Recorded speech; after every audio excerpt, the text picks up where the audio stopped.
Hey, welcome to day 22, and the devotional for today is this: Joy is the goal. Hi, I'm Matt Manny. I'm the pastor of Greater Philly Church, and I'm the author, along with my wife, of Faith for the Impossible. This is a great devotional book that we've been going through, and if you've been tracking with us over the last several devotionals, or maybe you're brand new to this devotional series, we'd love for you to be able to get a copy of Faith for the Impossible into your hands. Each of the devotionals, and today specifically, comes from that devotional book. When it comes to joy, joy is the expectation of good to come. Now, joy is also a character in a Pixar movie, but joy is more than just an emotion. Joy is something that we can have in our lives that's a choice we can make. But how exactly do we choose joy? Do we have that expectation of good to come? Well, in John chapter 15, Jesus talks about this, that he says that I've told you these things so that your joy might be full and that my joy might overflow through your lives. Let me read a verse of scripture from John chapter 15, verses 9 and 10. He says, I have loved you even as my Father has loved me. Remain in my love.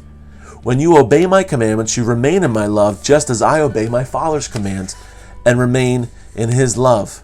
He gives us these statements of declaration, an imperative command, an explanation, and then an example for us to follow.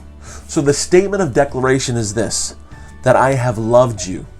The imperative command, he says that I want you to remain in my love. The explanation of why, he says, because I want you to obey my commands, to remain in my love. And then the example is this. He says, don't just do as I say and not as I do. He says, here's the example for you to follow. Just as I obey my Father's commands and remain in his love. When we listen to Jesus and obey what he calls us to do, the payoff for that obedience is ultimate joy.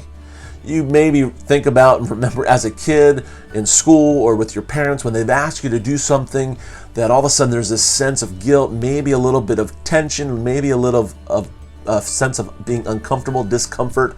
But when we obey, there's this sense of joy and a relief of that guilt and a release of that burden of this obligation to follow through on what we've been asked to do. So Jesus says, my command is that you love one another. And when you do that, when you love other people, the outflow, the outcome is a joyfulness in our hearts. And so Jesus, he's saying this to his disciples as he's approaching one of the most difficult things, the most horrific death, the most historic event of all time and eternity is Jesus' sacrifice of his life on the cross. And yet he's talking to his disciples about loving others and choosing joy. And we find this for Jesus in James chapter 1, verses 2 through 3. He says, consider it pure joy, my brothers and sisters, James writes, whenever you face trials and of many kinds, because you know that the testing of your faith produces perseverance. It'll produce joy. It'll produce endurance. It'll produce a lasting encouragement for us. And so when it comes to choosing, should I love others or should I hold back? Jesus' encouragement to us is this: choose to obey, choose to love, because you'll choose joy.